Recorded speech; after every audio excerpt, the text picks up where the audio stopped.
Além da Vida, um encontro semanal com a doutrina dos espíritos, codificada pelo ilustre pensador francês Allan Kardec. Um momento de meditação, um momento de reflexão, um momento de luz. Além da Vida, uma mensagem de esperança para um novo amanhecer. Todos os domingos, às 8h30 da manhã, aqui, na Rádio Londrina.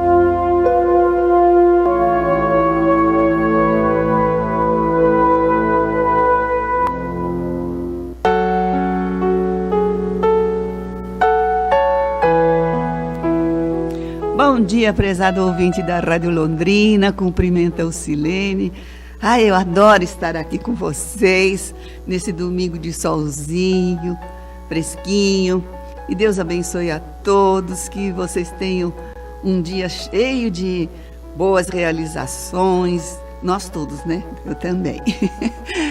Mas vamos passar o microfone para a nossa querida Jane cumprimentar os ouvintes. A todos os que se levantam nesse momento, ou que já se levantaram nesse domingo lindo aí, né? Fresquinho com sol. Bom dia. Como primeiro momento do nosso programa, nós vamos ter a mensagem do site que eu recomendo para todo mundo, momento.com.br. É da Federação Espírita do Paraná.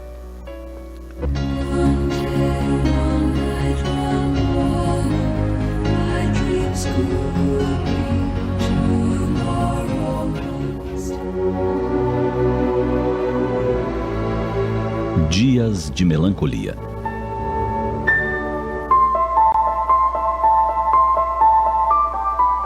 Há dias em que a alma amanhece com uma tristeza sem destino.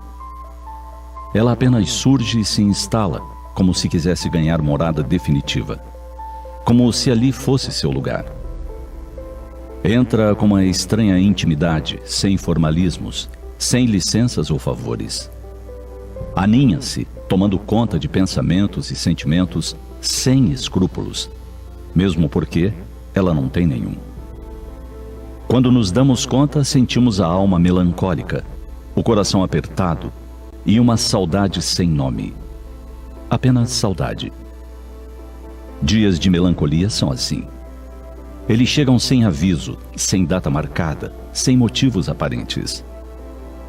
É apenas nossa alma sentindo saudades daquilo que, por enquanto, não pode vivenciar. Não pode, porque a experiência que estamos vivendo, mergulhados na carne, nos priva de várias possibilidades. Os nossos sentidos parecem um tanto adormecidos. Nossas capacidades se apresentam limitadas. Vivemos em um corpo físico. Viver no mundo nos impõe ainda preocupações com a sobrevivência do corpo, com sua saúde e muitas responsabilidades. Assim é, porque são esses embates, circunstâncias e necessidades que nos dão o ensejo de crescimento e aprendizado.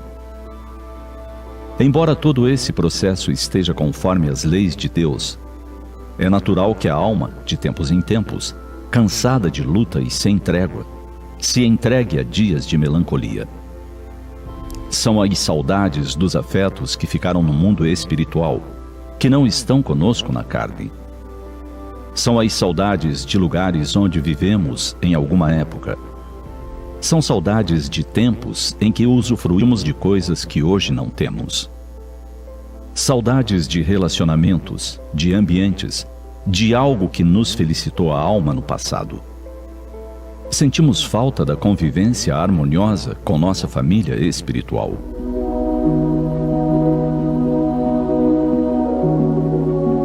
Nesses dias de melancolia, a oração poderá ser o remédio que nos haverá de amenizar a alma saudosa e o coração entristecido. A prece nos auxiliará a lembrar da importância dos dias que ora vivemos, das estradas que nos compete trilhar, das tarefas a cumprir, e nos convidará a oferecer a vida àqueles que nos cercam, aos que cruzam nossos caminhos, os melhores valores do nosso coração, a fazer de nosso exercício profissional um exemplo, uma constante dedicação aos compromissos familiares, a vida é fugidia e passa rápido. Não nos permitamos alimentar dias de melancolia, para que não se transformem em patologia grave e não nos conduzam a enfermidades de difícil cura. Aprendamos, mesmo em meio a rudes provas, a nos encantar com o mundo, que todos os dias renova em suas paisagens de luz e de beleza. Aprendamos a diminuir a saudade na doce audição de uma melodia de paz e no refúgio da oração. Peçamos apoio ao nosso anjo de guarda, esse ser designado por Deus para nos amparar e conduzir nesta vida. Tudo tem seu tempo determinado no imenso universo de Deus. Este é o momento de estarmos aqui, neste planeta azul. Haverá momentos de vivermos na espiritualidade, momentos de encontros e de reencontros, momentos de arrefecer a saudade. Agora é o momento de nos servirmos da vida para crescer. Pensemos nisso.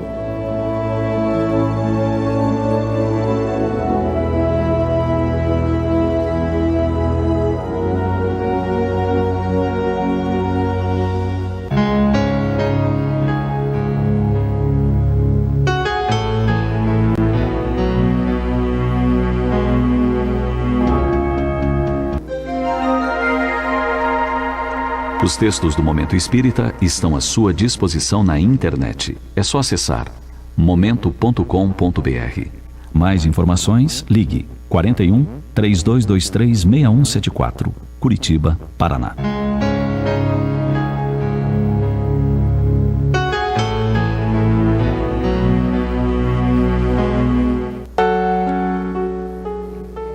Essa mensagem, nós nos recordamos. Ele fala várias vezes em saudade aí, né? E ontem à noite, antes de dormir, nós resolvemos matar a saudade. Tinha uma música que nós gostávamos demais quando era criança e que foi uma das vozes mais musicais e doces que nós já pudemos ouvir de cantor brasileiro, que era o Moacir Franco, né? Aquela música Eu Nunca Mais Vou Te Esquecer. Gente do céu, eu estava ouvindo isso ontem e tem um trechinho que ele fala assim: pedi o amor e devolveu saudade. Gente, é lindo. Quem puder, naquelas épocas áureas do Moacir Franco, quando ele estava mais novo, que ele canta até hoje, né? Mas naquela época, aquela voz dele era de uma doçura muito linda. E não se fazem mais músicas e letras como antigamente, né, Jane? É verdade. Mas os ouvintes, nossos queridos ouvintes, sabem que quando a gente fala que nós estamos num programa espírita, mas nós muitas vezes conversamos coisas que servem para todas as criaturas, né? E essa mensagem da melancolia, ela é uma coisa que pode aflorar em todo mundo. Ô Jane, eu gostaria só de perguntar a você, que é da área da saúde médica, né? A melancolia, muito tempo assim, se a gente deixar ela arrefecer o nosso coração, ficar lá martirizando, ela pode virar uma depressão? Existe um conceito. Hoje em dia, se a pessoa não tomar cuidado, ela toma remédio controlado numa facilidade tremenda, porque as pessoas estão acostumadas a não terem contrariedades, a serem atendidas em tudo. Hoje existe uma noção muito difícil aqui no Brasil de que tudo tem que ser atendido, né? Como diziam, todos os direitos e poucos deveres. Aí, quando a pessoa tem que lutar com as adversidades, nem sempre ela consegue. Um sofrimento, uma tristeza muito grande, quando existe uma razão de ser, ela não é uma depressão, mesmo que ela perdure. Existe uma confusão sobre isso.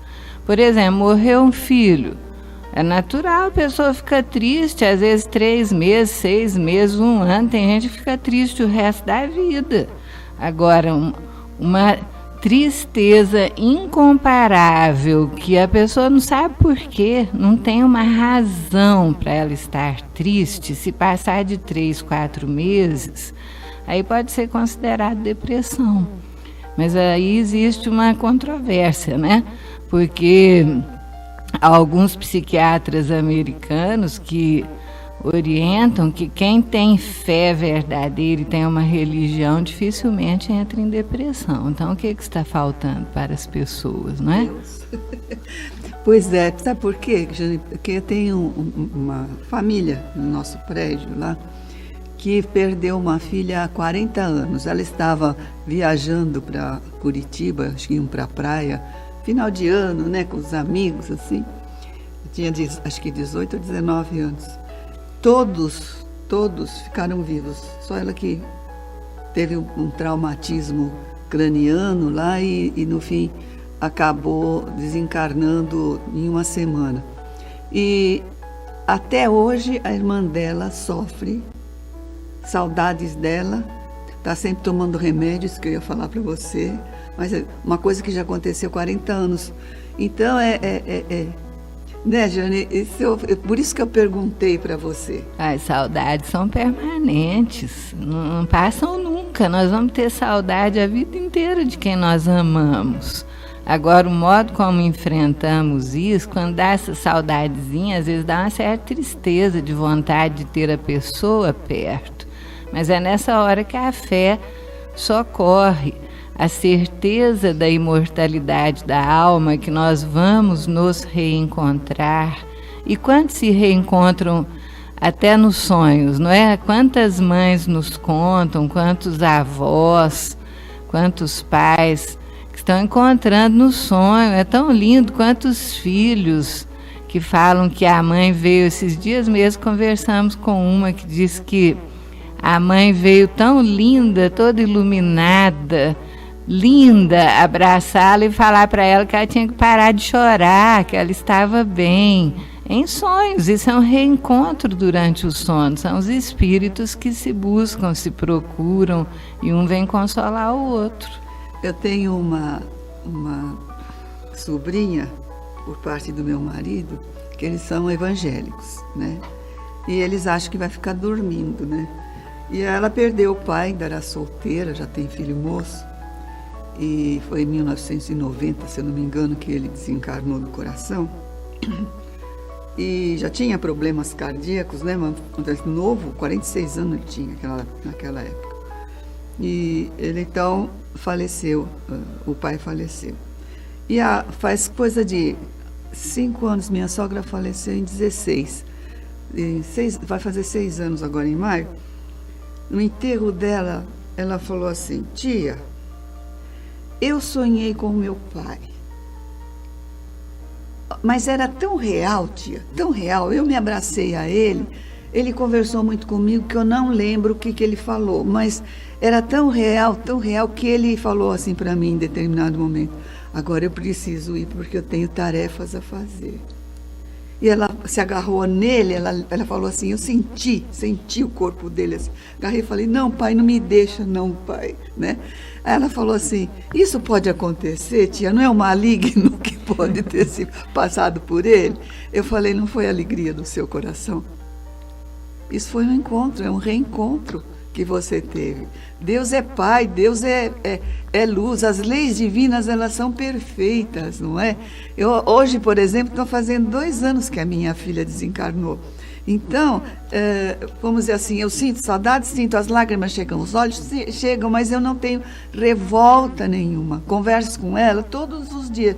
Dou o meu bom dia de manhã quando eu levanto e boa noite à noite e falo: daqui a pouco eu vou te abraçar pessoalmente, sabe? Então, o que acontece? É a certeza da continuidade da vida que todas as religiões têm, porque todas as religiões cristãs, eles acham que realmente alguma coisa sobrevive. A ciência já achou, né? A alma sobrevive.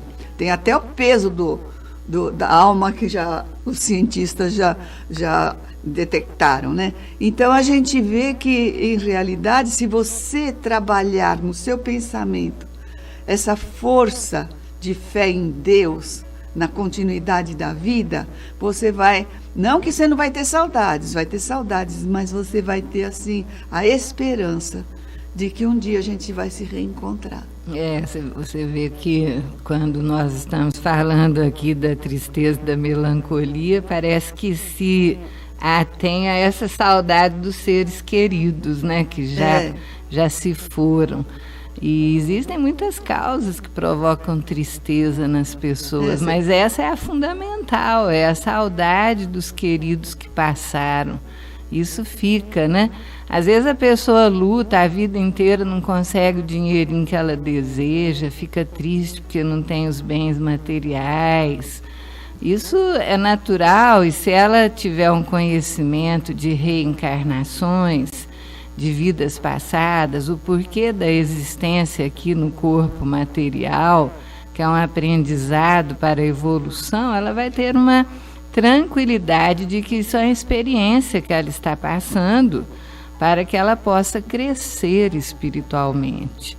Mas, na verdade, parece que o que mais verdadeiramente entristece as pessoas é essa saudade morredoura, né? A saudade que a gente vai ter sempre. Mas a certeza da imortalidade nos sustenta, nos ajuda. Até já contamos a vocês uma certa experiência que nós tivemos, que esse mês de março, no dia 18, fizeram 4 anos que o nosso pai desencarnou. No ano que ele desencarnou, fazia mais ou menos 6 meses, né? Março, abril, maio, junho, julho, agosto. Em agosto, 5 meses depois da desencarnação dele, um dia, no segundo sábado do mês, quando nós fazemos uma reunião mediúnica, ali no nosso Centro Espírita Allan Kardec, todo segundo sábado nós fazemos essa reunião. Reunimos-nos em preces, os médiuns vêm e atendem os espíritos desencarnados que necessitam. Aí nós estávamos ali concentrados em prece, não tinha ninguém manifestado ainda. Aí começamos a sentir uma energia deliciosa. Ai, que coisa mais gostosa, assim, nas costas, né? Pensamos assim, tem alguém aqui, quem será? Aí pensamos, será que é o Jerônimo Mendonça, um grande amigo que muitas vezes nós reportamos sua história aqui, que ficou famoso no Brasil como o gigante deitado, que era tetraplégico e cego, e tem uma história lindíssima. Pensamos, será que é ele? Porque volta e meia ele está nos ajudando. Mas não tinha certeza, não falamos nada para ninguém. Aí pensamos também, será que é o paizinho, que é o diretor do lar infantil e do Centro Espírita Allan Kardec, que já tinha desencarnado? Aí ficamos quietinhos ali, sentindo aquela energia mais gostosa, né? Quando terminou a reunião, uma médium vidente se aproximou e falou assim, você não sentiu a presença do seu pai aí do seu lado? Não, ele estava aí, te deu um beijo e falou que tinha muito orgulho de poder ter sido seu pai. A gente tinha pensado em todo mundo, menos nele, porque fazia só 5 meses que tinha desencarnado.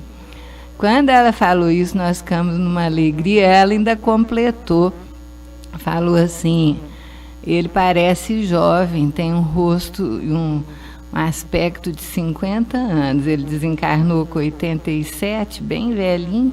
Nós ficamos tão felizes de saber que ele está bem. Isso foi uma bênção, não é? Então, a gente sente essas coisas, e não importa qual seja a religião, muitas pessoas nos contam essas percepções que têm.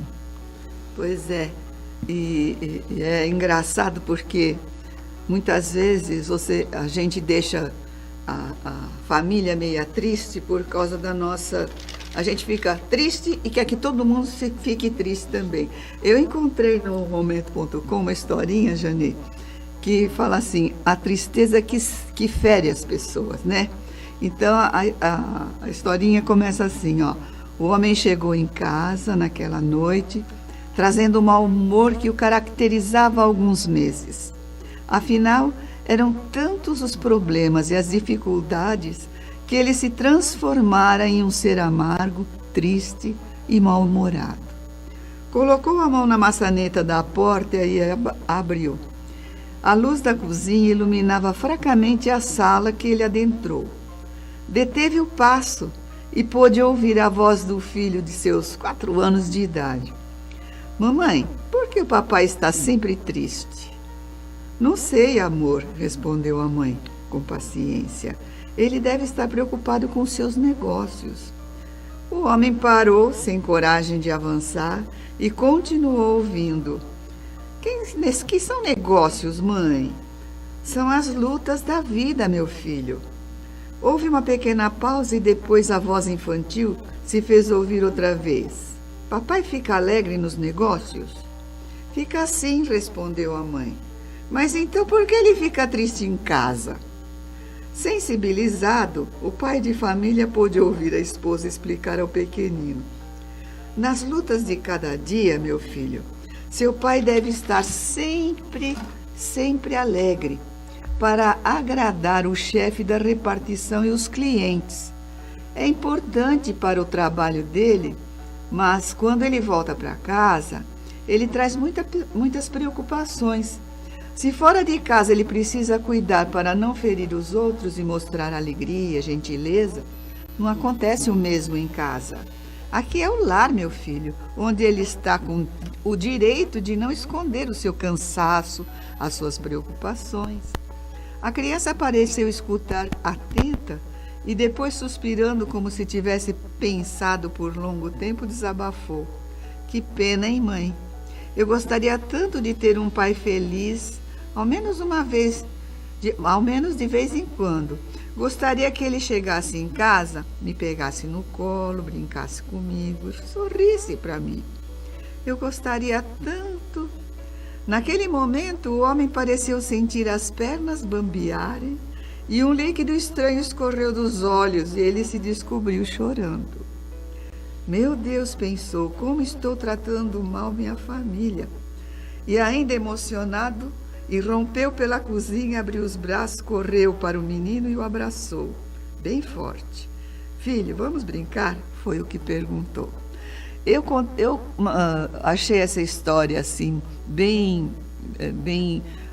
pertinente à nossa conversa no dia de hoje, porque muitas vezes as pessoas chegam em casa e acham que pode tudo, esquece que tem um filho, esquece que tem uma esposa, que ele trabalhou o dia inteiro, mas a esposa também não parou, né? Não tem sábado, não tem domingo. Então, em realidade, ou então a esposa que está sempre mal-humorada, quer dizer, para a gente analisar nossa conduta, afinal de contas, a vida é uma dádiva divina, é uma dádiva. A gente não pode malbaratar a vida porque eu não gostei disso ou porque eu não consigo ter aquilo. Não. A gente vem com uma programação reencarnatória. Cada um tem as experiências suscetíveis da sua evolução. Cada um traz em si todas as reminiscências, né, do passado, aquilo que a gente aprendeu e os nossos vícios ainda. E a vida nos envolve de uma maneira que nós possamos superar e aprender a saber lidar com essas coisas que a gente acha que não merecemos. Nós merecemos tudo isso sim. Estamos num mundo onde paira mais a maldade. Por quê? Porque ainda não somos bons. Quando nós estivermos bem, quando a gente não estiver sendo egoísta nem orgulhoso, a gente não precisa mais nascer num mundo de expiações e provas. Um mundo onde as lutas do dia a dia são dificílimas, principalmente agora, né? Nessa época de transição, nessa época de pandemia, nessa época de uma loucura dos nossos governos, não só dos nossos governantes, do governante do mundo inteiro, mas uma guerra sem tamanho lá da Rússia com a Ucrânia. Por quê? Por causa de que a Ucrânia tem os recursos que a Rússia não tem. Eu acho isso é o quê? É egoísmo da pessoa, é a vontade de poder. O poder fala mais alto. E é isso que a gente tem que analisar. Se o poder na minha casa, na minha família, não está prejudicando ninguém. Silene, ontem o nosso filho nos perguntava: mãe, Será que aquela data da regeneração vai se cumprir? Quando nós vamos estar regenerados? Porque existe uma data que eles falam, né, que foi prevista como sendo 2057, que o planeta Terra estaria regenerado. Nós somos bem tranquilos e sinceros, isso vai depender do mundo íntimo de cada um. Se nós nos melhorarmos interiormente, de modo que estejamos pacificados no nosso coração, o nosso exterior vai estar melhor. Então, essa regeneração vai depender dos homens, e pelo que nós estamos vendo, nós estamos nesse mundo de transição, mas está demorando um pouquinho, porque enquanto houverem guerras, agressões e violência, nós ainda estamos muito necessitados. Então, tudo vai depender de nós e não de uma data, não é? O ser humano tem o seu livre-arbítrio, ele pode antecipar, pode postergar. Já era para nós termos entrado num mundo regenerador se estivéssemos seguindo integralmente o Evangelho do Cristo. Se nós seguirmos Jesus no coração, estaremos a caminho da regeneração, não é? Aí nós temos aqui uma questão da Joana de Ângeles, daquele livrinho que nós sempre usamos, né? Joana de Ângeles responde, uma pergunta que é a 29, que é o seguinte: existe muita tristeza e melancolia atualmente envolvendo as criaturas. Como devemos combater tal estado de espírito? Que é natural, como a Silene já colocou, uma hora ou outra a gente fica triste mesmo, é normal. Agora, você não sair disso, aí ela responde nesse sentido, expulsa a melancolia da tua alma, essa hóspede teimosa que te envolve no dossel de 1000 amarguras, segredando desânimo e desassossego. Ninguém está a sós na sua dor, quer dizer, se você semelhante atrai semelhante. Se você vive nesse estado de alma, espiritualmente falando, você pode sintonizar com semelhantes, não é? E ela diz aqui, melancolia é também enfermidade ou síndrome de obsessão. Olhos vigilantes contemplam tua aflição. Ouvidos discretos registram os apelos da tua soledade. Há muitos que, acompanhados, caminham em indescritível solidão. E há solitários que, seguindo, recebem a contribuição de acompanhantes afervorados. Não suponhas que as lágrimas estanques em teus olhos afoguem todas as tuas esperanças, considerando que muitos olhos incapazes de filtrar o raio luminoso se apagaram, experimentando nas lágrimas o doce banho de refazimento. Sai do casulo do eu, o egoísmo sendo responsável por muitas situações de dor. Sai do casulo do eu e analisa as chagas expostas da humanidade em desalinho, e não te atrevas a desconsiderar a misericórdia divina que coloca bálsamo nas feridas ocultas do teu coração. Estuga o passo na desabalada jornada do desespero. Detém o corcel das tuas aflições e faze a viagem de volta ao oásis da confiança divina. Além de ti, na véspera ensolarada, o lírio medra, esguio e solitário, embalsamando o ar para sofrer o colibri aligeirado que lhe rouba néctar e conduz o pólen que o reproduz adiante. Longe da tua dor, há dores salmodiando sinfonias inarticuladas de resignação. Há esplendor em toda a parte, para quem deseja descobrir tesouros nas estrelas fulgurantes do crepe noturno. Espera mais, alenta o bom ânimo. Olha que lindo, né? Ela é uma poetisa no modo de escrever. O lírio está ali no pântano, mas está esguio e lindo, não se contamina com a podridão, não é?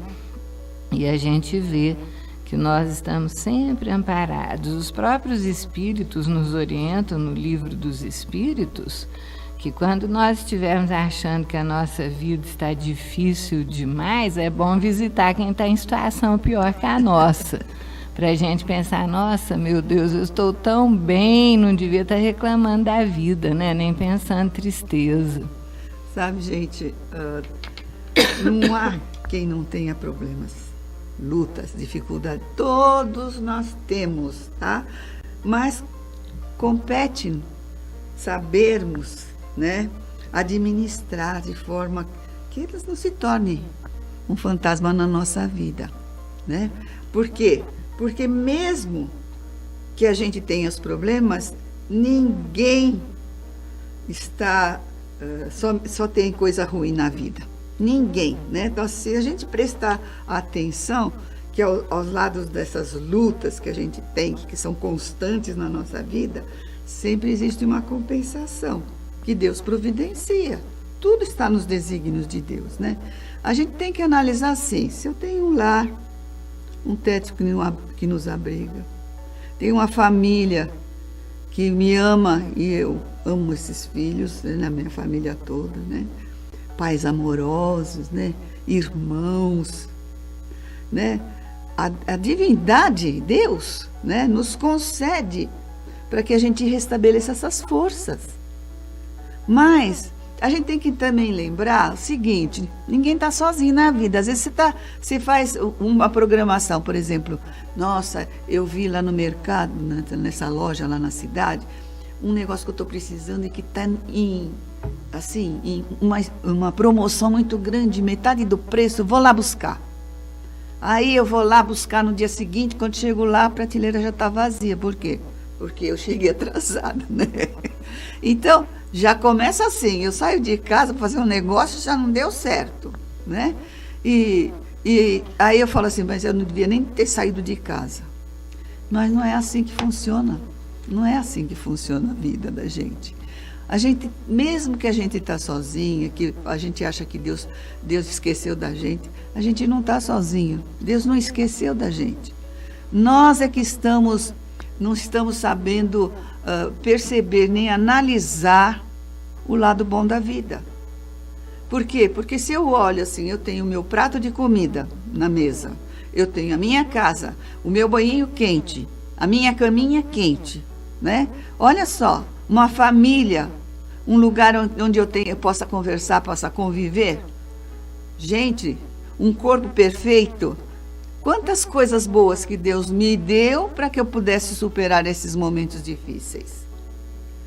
Além disso, mesmo quando eu me sinta sozinha, eu tenho Deus no coração e tenho meus amigos espirituais que conquistei. Mas o negócio é o seguinte, os amigos, eu posso até ter conquistado, mas se eu estou triste, acabrunhado, achando que Deus me esqueceu, esses amigos não chegam até a gente. Nós já fizemos aqui uma vez um estudo falando sobre a questão das afinidades. Os afins estão juntos. Então, se eu estou triste, acabrunhado, nervoso, aborrecido, eu vou ter ao meu lado espíritos com o mesmo sentimento que eu estou tendo. Se eu estou feliz da vida, se eu me ligo a um trabalho assistencial, como a gente falou que é um remédio sim, é um remédio. A assistência social de qualquer porte.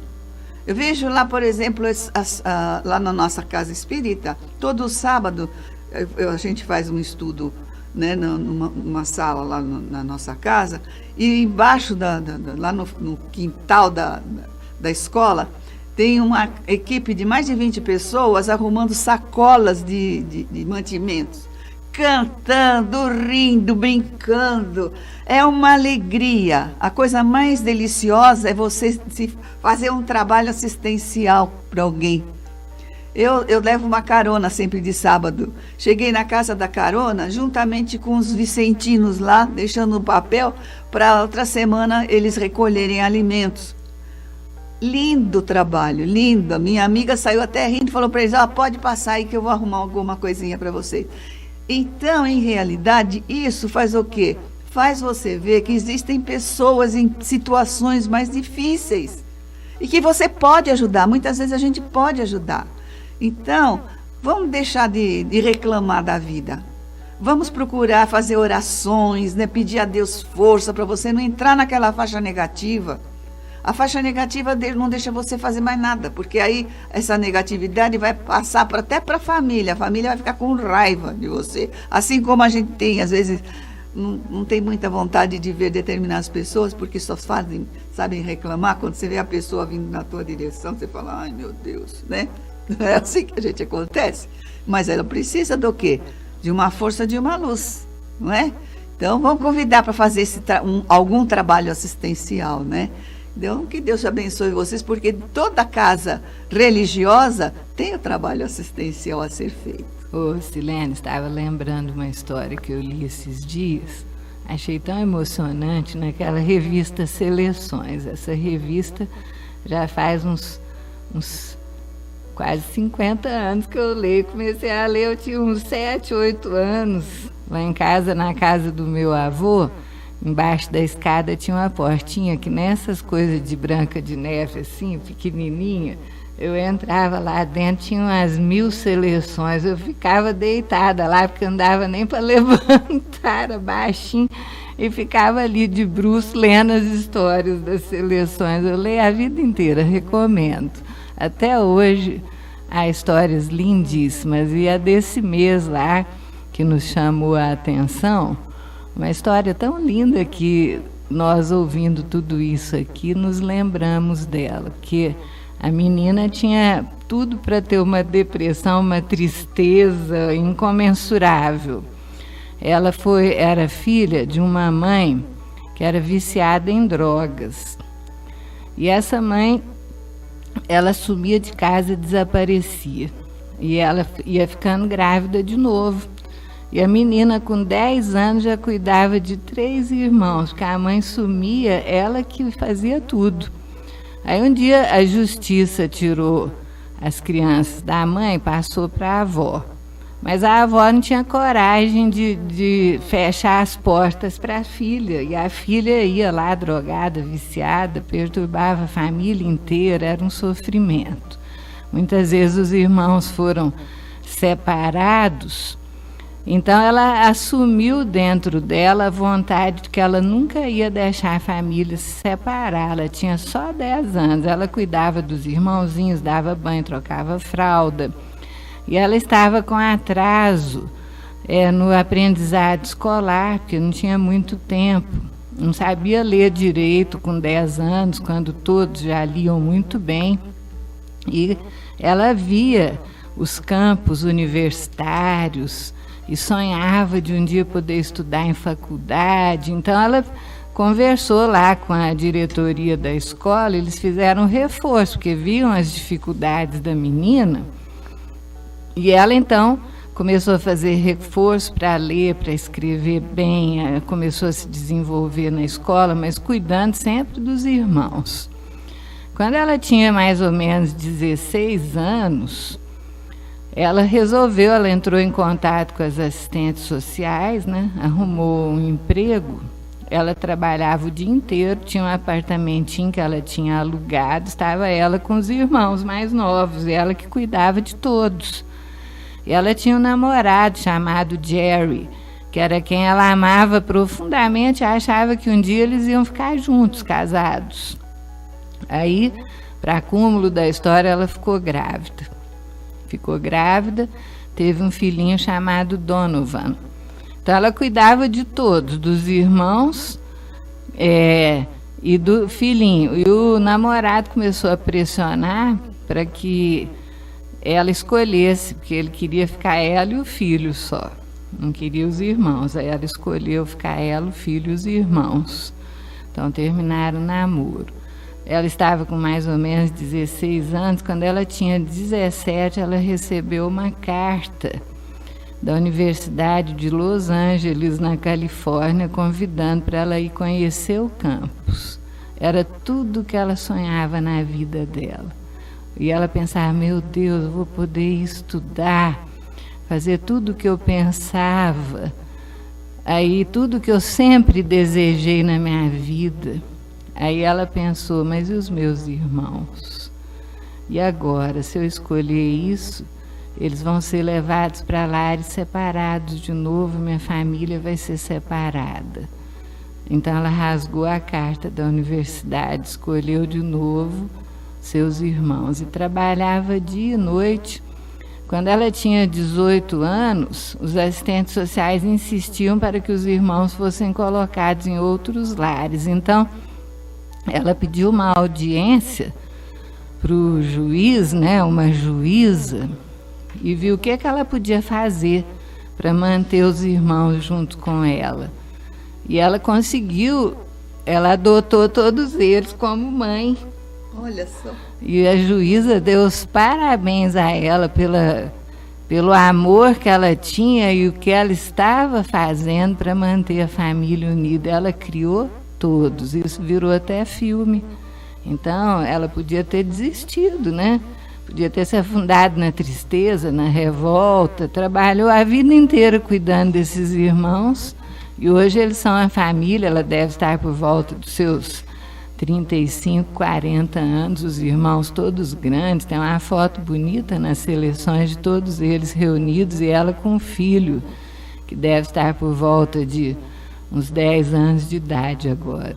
Então é muito lindo, você vê o esforço, né?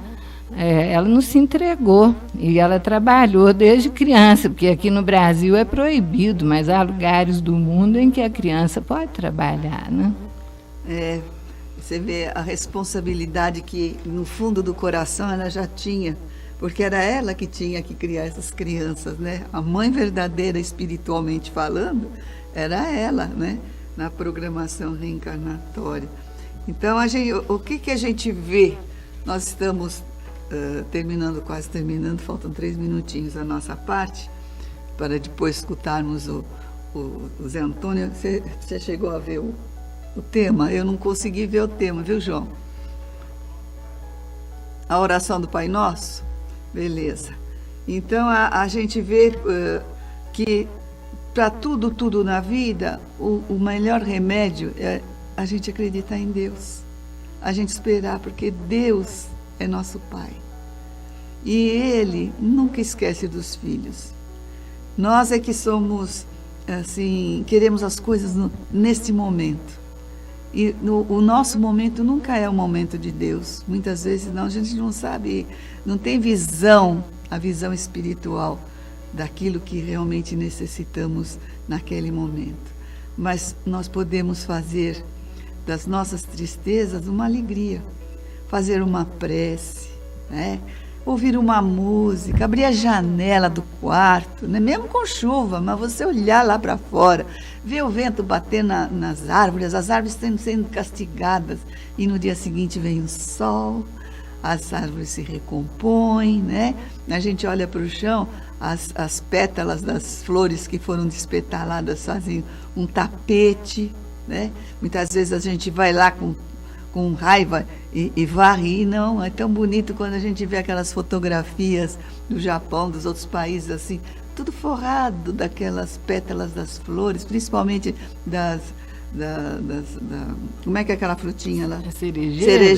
Cerejeira lá, cor-de-rosa, aquilo tudo cor-de-rosa. Tem uma outra amarelinha que não é fruta, é uma árvore, parece que ipê, não é ipê.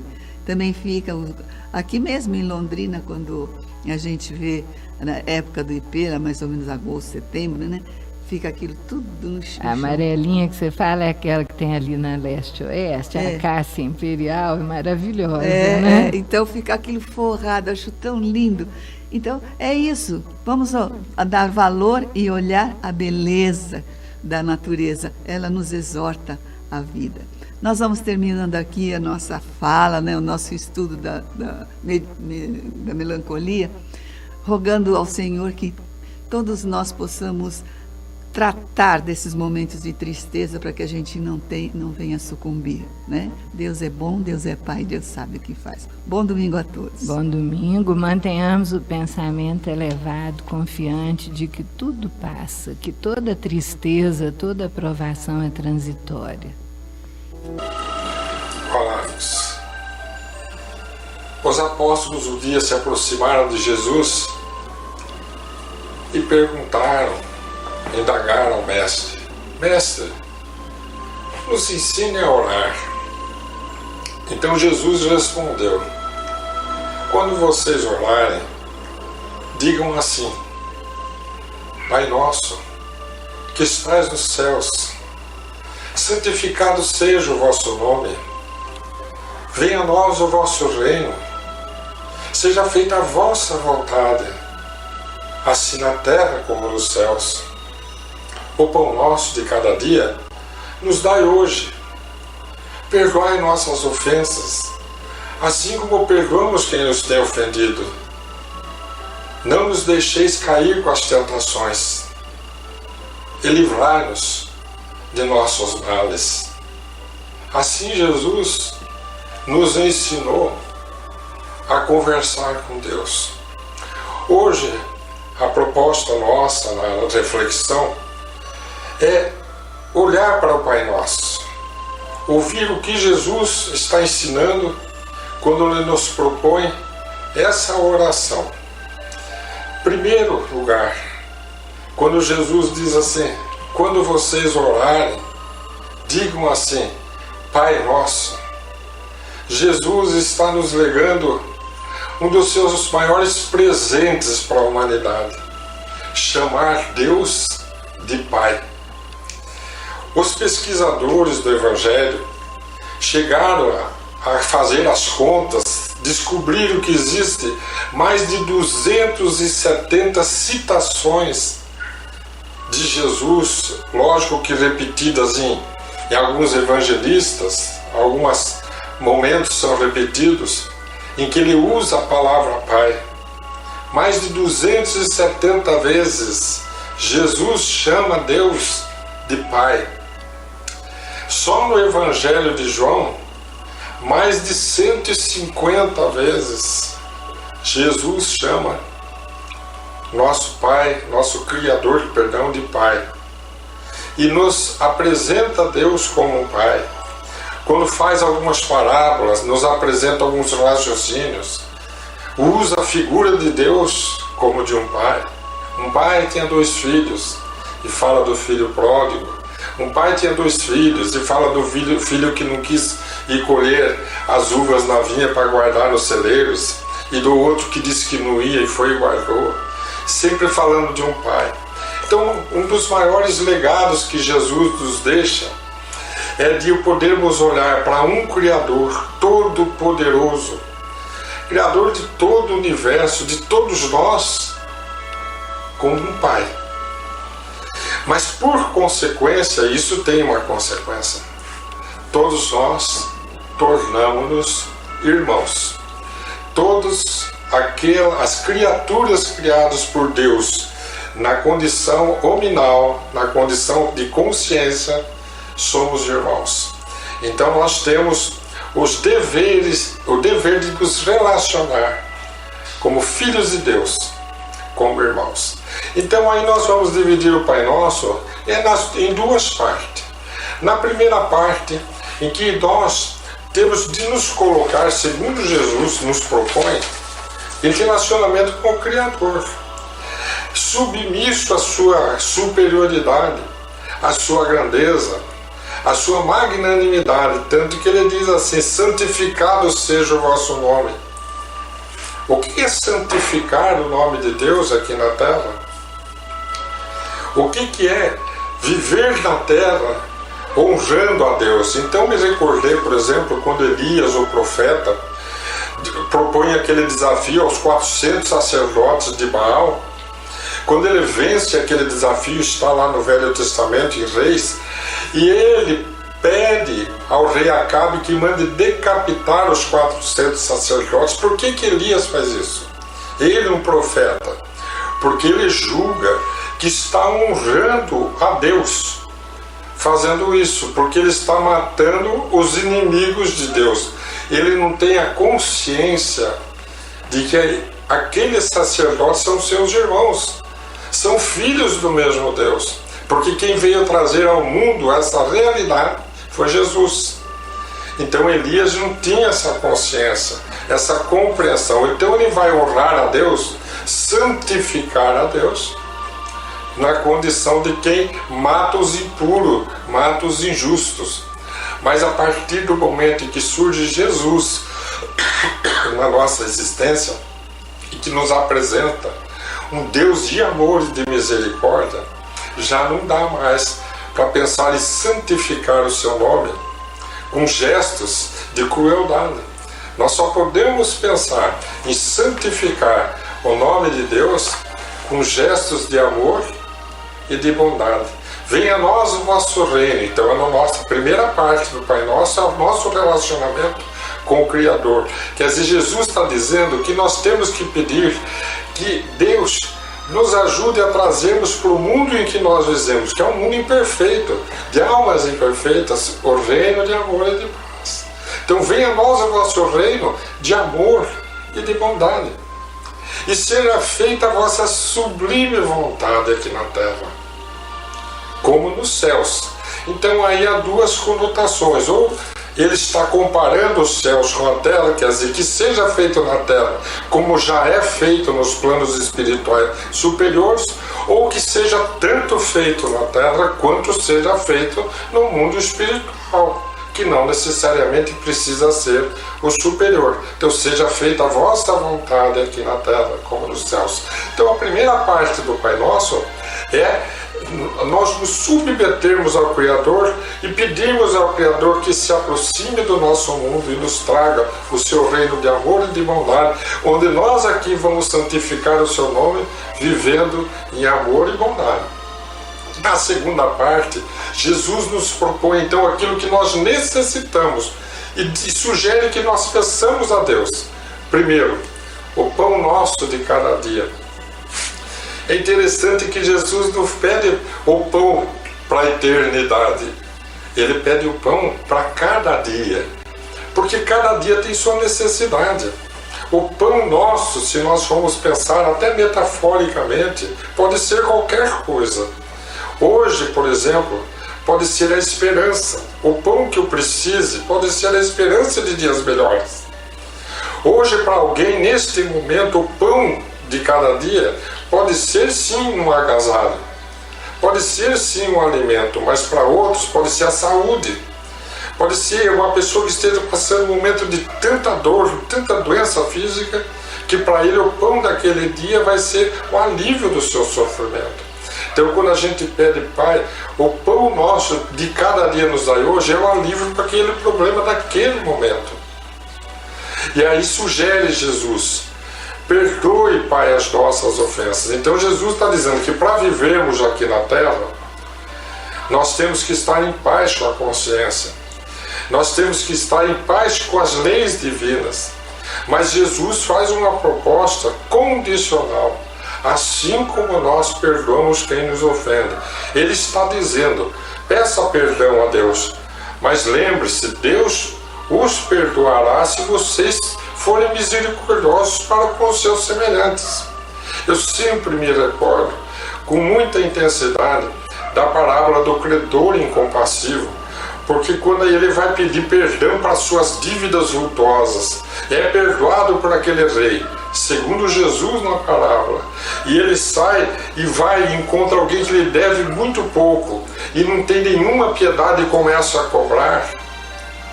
E aí os soldados do rei veem ele, que acabou de ser perdoado pelo rei, ali sem nenhuma compaixão, uma pessoa que deve muito pouco para ele, pegam ele, prendem e levam de volta para o rei, dizendo: olha, senhor, o senhor acabou de perdoar uma dívida vultuosa dessa pessoa e ele não foi capaz de perdoar uma dívida tão pequena de alguém que lhe devia. está cobrando impiedosamente essa dívida. E o rei manda prendê-lo, a sua família, seus filhos. Então, a parábola de Jesus mostra que Deus é misericordioso, mas que a cada um será dado conforme sua obra. E no Pão Nosso, nessa prece do Pai Nosso, ele diz isso: peça o perdão, porque nós somos necessitados do perdão de Deus, porque nós estamos na condição de espíritos em erro ainda, que cometemos delitos e que precisamos do perdão e da misericórdia divina, e Deus está nos propondo, segundo Jesus no Pai Nosso, que sejamos misericordiosos e Deus será conosco. Então ele nos orienta: peça o pão, peça o perdão para cada dia, e ele vai nos dizer assim: peça força para resistir às tentações do mundo. Não nos deixeis cair com as tentações. Por que Jesus vai pedir que nós roguemos ao Pai para não cairmos em tentações? Porque o mundo é o campo da prova moral para o Espírito. É aqui na Terra que nós somos testados, e onde as nossas tendências vão fazer com que nós tendamos a cair nos mesmos erros. Nós tenhamos aquela chance de repetir, de recapitular os mesmos erros, a tendência que nós temos de cair nas mesmas fragilidades polares do nosso espírito. E Jesus quer que a gente vença a vida. Então ele diz: quando você for orar ao Pai, peça força para resistir às tentações, para que você vença a vida. Então, para vencer a vida, nós temos que vencer as nossas próprias más tendências. Então ele sugere que nós peçamos a Deus força para isso. E um outro grande obstáculo que nós enfrentamos aqui no mundo é a luta contra os espíritos perversos. São filhos de Deus, que ainda não evoluíram, mas que fazem parte do mundo que vivemos e que influenciam a nossa vida muito negativamente, nos induzindo a erro, nos impedindo de termos fé, destruindo a esperança, nos levando ao desânimo profundo. Espíritos, vamos dizer assim, que ainda estagiam no mal. Então sugere Jesus: livrai-nos, Pai, do mal. E assim Jesus encerra a sua proposta na oração do Pai Nosso: livrai-nos de nossos males, mas na versão de Lucas está dizendo do maligno, livrai-nos do maligno, quer dizer, da influência perversa, dos espíritos negativos que vêm nos influenciar, nos tentar levar para o inferno em que eles vivem temporariamente, porque tudo é temporário aqui na evolução, aqui na Terra, como nos ensina a doutrina dos Espíritos. Então, para concluir essa reflexão, eu vou apresentar o raciocínio de Allan Kardec no último capítulo do Evangelho segundo o Espiritismo, chamado Coletânea de Preces. Ele coloca assim: os espíritos superiores recomendaram que eu começasse este último capítulo com a oração dominical, quer dizer, com a prece do Pai Nosso, porque é o mais perfeito modelo de concisão de uma oração, é o mais perfeito resumo de uma forma de se dirigir a Deus. É uma verdadeira obra-prima de sublimidade, diz Allan Kardec. O Pai Nosso consegue resumir todos os deveres do homem, diz Allan Kardec, para com Deus, para com o próximo e para consigo mesmo. E conclui Allan Kardec: a oração dominical encerra uma profissão de fé, um ato de adoração e submissão ao Criador, um pedido das coisas necessárias para a vida terrena e o princípio puro da caridade. E aqui então nós deixamos essa reflexão para vocês sobre o Pai Nosso. Sei que cada um terá muito mais a acrescentar que contribuir, mas fica aí um caminho para os nossos pensamentos e vamos agradecer a Deus de todo o coração este momento que nós estamos vivendo. Hoje nós estamos gravando este programa no sábado, dia 3 de outubro, dia de Allan Kardec. Hoje à tarde, à noite, já estará videozinho no ar, mas vamos recordar Allan Kardec, essa bênção que a Terra recebeu para o advento da Era do Espírito proposta por Jesus, para que nós nunca mais ficássemos sozinhos. Deus nos abençoe. Além da vida, um encontro semanal com a doutrina dos espíritos, codificada pelo ilustre pensador francês Allan Kardec. Um momento de meditação, um momento de reflexão, um momento de luz. Além da vida, uma mensagem de esperança para um novo amanhecer. Todos os domingos, às 8h30 da manhã, aqui, na Rádio Londrina.